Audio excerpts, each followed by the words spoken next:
Okay, yeah, Bismillah. Like that? Hey, come here. Inshallah. Inshallah, what's up?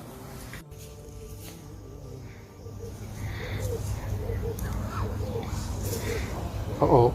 Uh-oh. Here we see Mufti Menk gently brushing his cat, a beautiful act of care and compassion. Uh-oh. Uh-oh.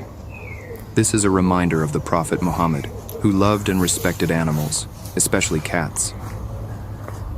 Habibi, we've got to clean you. Make sure that you're okay. For those who think Muslims All right, neglect there goes. animals, let this moment show otherwise.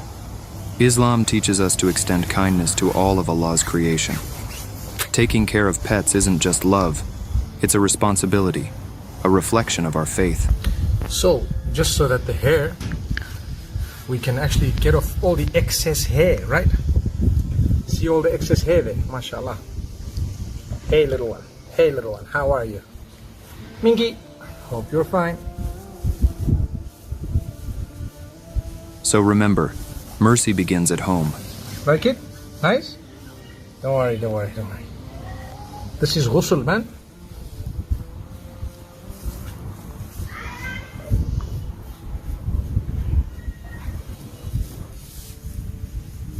Okay, yeah, Bismillah. Like that? Hey, come here. Inshallah. Inshallah, what's up? Assalamu alaikum.